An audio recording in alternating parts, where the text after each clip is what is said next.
हे नमः।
बोली बहन, आज की यात्रा कहाँ के बनाएंगे हिमान? मेरी बहन बोलो हिमान। आज की यात्रा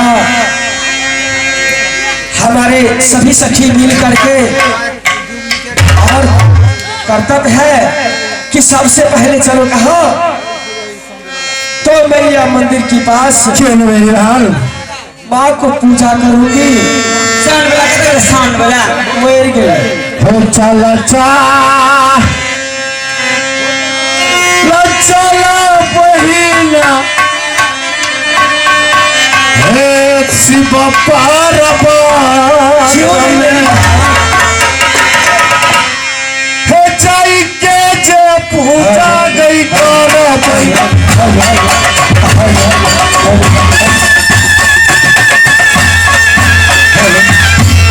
हेलो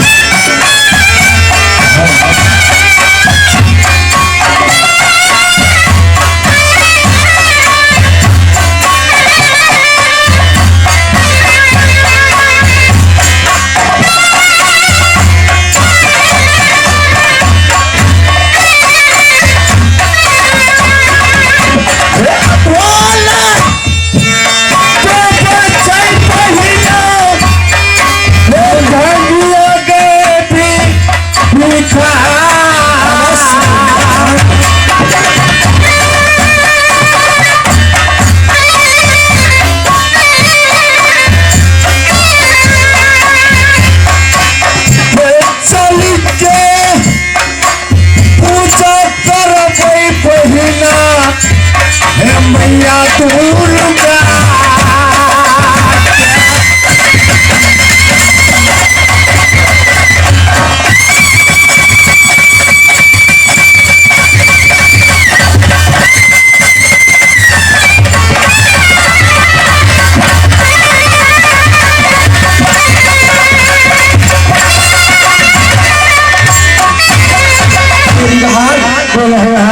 एक अभिलाषा है जो तुम्हें कहा के सुना सकती हूँ। क्यों नहीं भाला सुनो ये जिस दिन से मलिया पहिला न गए गुरु की चरणों में न किया गुरु की पूजा अवश्य करूंगी बहन हे गुरु रूठी गई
जल्द से जल्द जादे हटारम चोरी रात हो गई ज्यादा। क्यों मेरी बहन चलो मैया मंदिर के पास अवश्य चलो बहन चलो चलो बहिना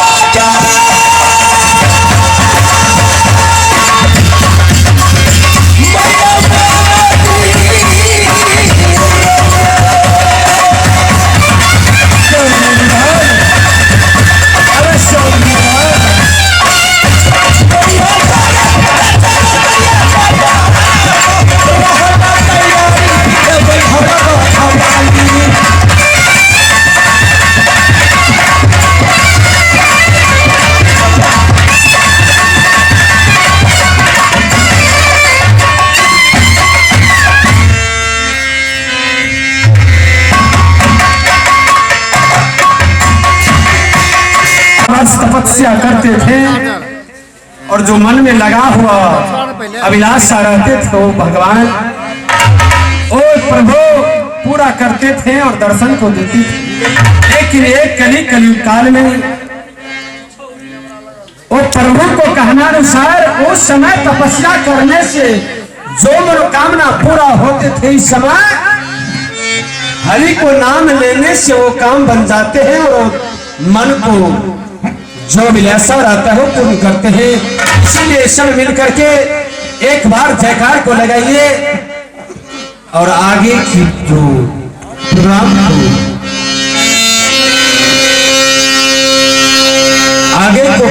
को अवलोकन की जिनाद एक बार बोले जानकी महारानी की, रामदाता भीमार बाबा की, वीर बंगवली की।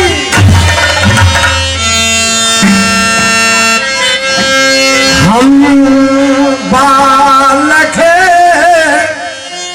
कथुयम चितकारी मात पिता गुरु गोद धरहि। हे नाथ, यदि ये बालक से कुछ भूल हो जाए, अपने बच्चे और बालक मान करके प्रोग्राम को अवलोकन कीजिएगा, क्योंकि ये आधा उधर को नाच आप लोग बहुत सा देखे होंगे। हम लोग सिरहा जिला से चल करके सप्तरी जिला में आए हैं। सप्तरी जिला में एक बढ़िया शोर को गुणगान है। हम लोग पचवरिया शोर में प्रोग्राम को प्रस्तुत करने के लिए जा रहे हैं। जो त्रुटि भ्रोटी भाषा में हम लोग प्रोग्राम को प्रस्तुत करेंगे, आप लोग पद पे रखिएगा ध्यान, कृपया भाषा पर न दीजिएगा ध्यान। जो पद रखने योग्य होगा अपने दिल को डायरी में नोट करके रखिएगा। जो त्रुटि शब्द होगा वो त्रुटि शब्दों के लिए हम संपूर्ण पार्टी क्षमा प्राप्त। मां सरस्वती ने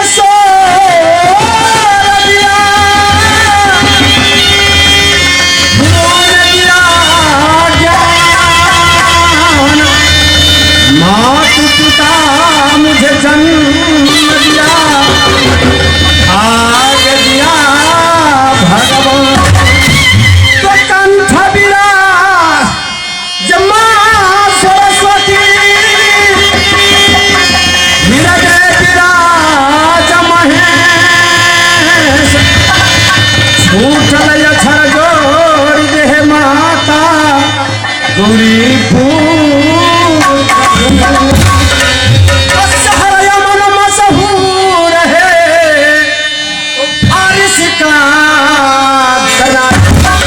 शहर यमन मशहूर है तो फारिस का दरला। अब बर्गर करूया का शोर हरि का तो हजार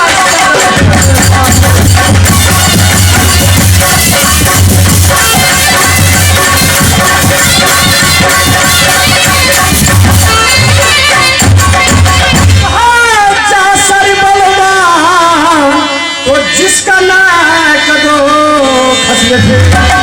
वो है जासरी बलवान तो जिसका नाक दो तो ये का नाम आल्हा तो ये का नाम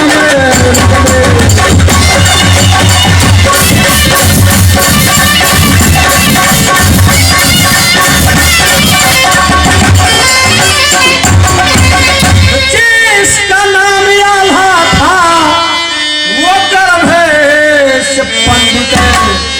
जिसका नाम आल्हा था वो गर्भेश पंडित। जिसका नाम रुदल था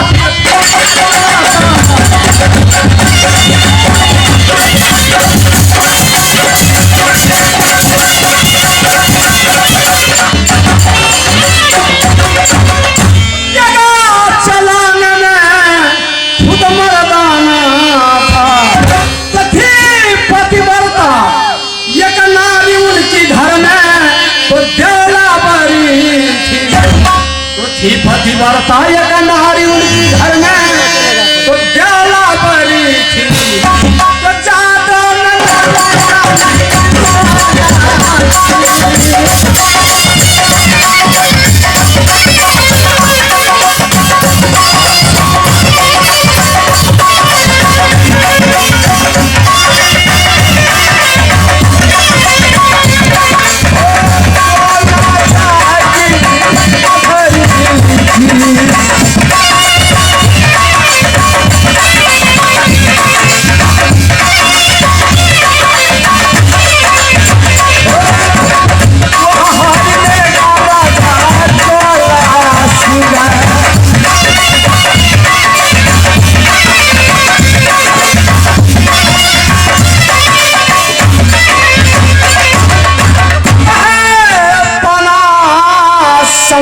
करे कंचन ने शुरू किया तो किया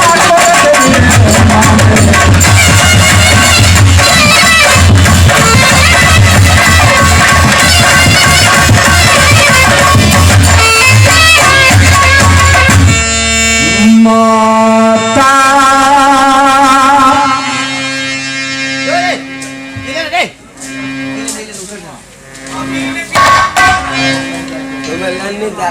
शुरू है ना माता सुनो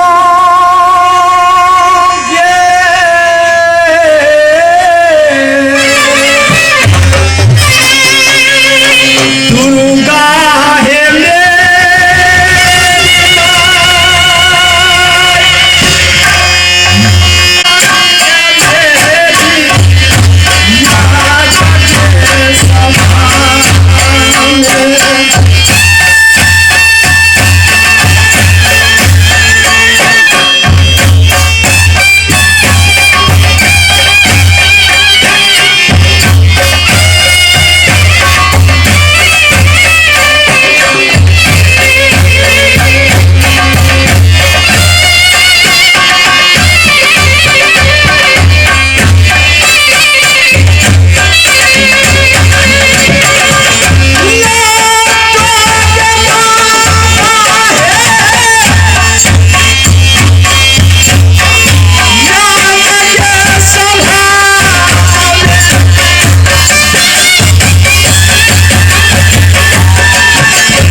सावन में शेला बाबा क्यों बांधे उठी गंगा करे हो शतक सुंदरिया बाबा क्यों पाए की भरा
सावन में सहला दादा सैयद बांध बनारसवा जो बुढ़वा का 6 बेटा 18 पोता, बुढ़वा को नाती को है ठिकान।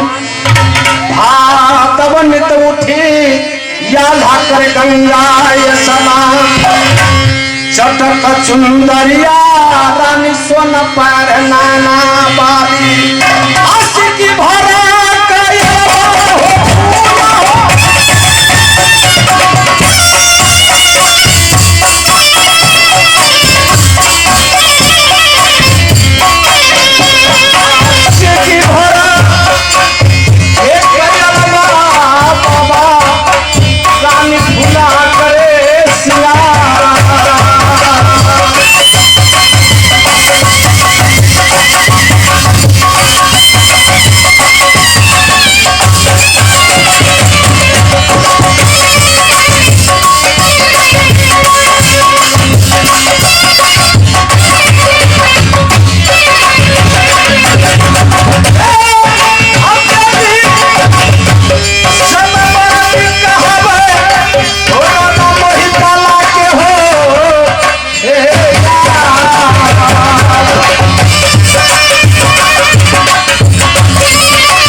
सजनों, गावत गावत बीत जाए 12 मास, थोड़ा कमाल है कावनो खंड कहानी का।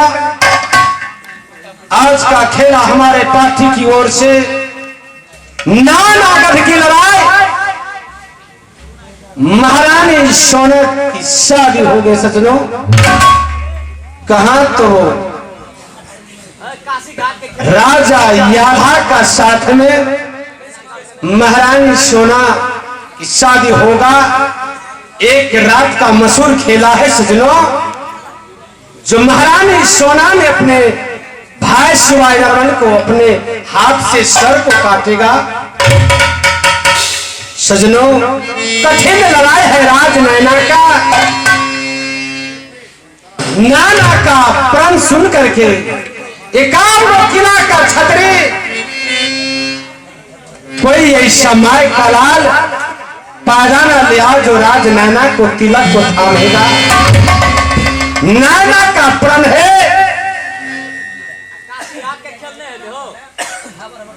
सजनों, ये बहुत मजेदार खेला है। अवश्य क्यों कैसे चल रहा है बनाने के लिए आया है। आप लोग शांत बना करके बैठे।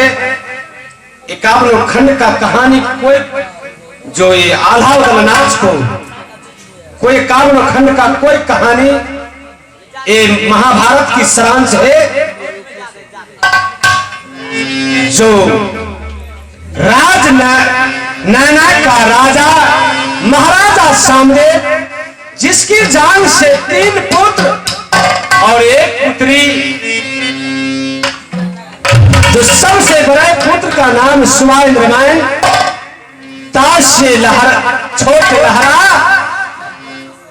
ताश से छोट बहन सोना, और सबसे छोट भाई का नाम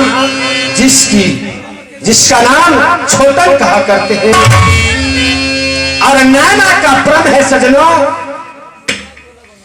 अमर सिंदूर द्वापत कंगना, जो छतरी शिवानंद को सर को काटे, वो के लिखे नैना में विवाह, सहज विवाह न हो नैना में, क्योंकि 12 दुल्हा मरवा पे बंधा है। घेर लिया है 3 लाख बारात, तेल चुआवे बरियतिया का, अगुआ खा मार, जो नरकट लकड़ी को जो पुल बनावे, घोड़ा पे चढ़ करके 7 बार जाए और आवे, 9 मन सिंदूर को करे मरवा पे खरियान।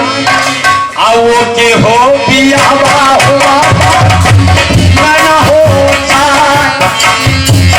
वो के हो पियावा बाबा राजना में।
माँ चंडी दुर्गा की पुजागरी नित्य दिन कहा तो राज नैना से इंद्रपुर को जा करके फूल लेकर के नित्य दिन पूजा करने के लिए इंद्रपुर जाते हैं सुबह इंद्रमैन।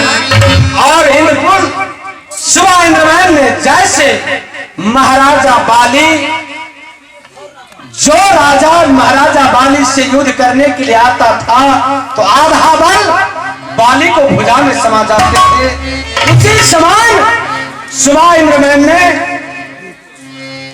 कहा तो बाबा इंद्र से अमर ढोल और अमर लकड़ी लिए थे। एक बार अमर लकड़ी लेकर के जो ढोल में बजाते थे तो जो सुबह लड़ने के लिए आता था उसको आधा बल कहा तो सुबह इंद्रमैन में सुबह जाता था।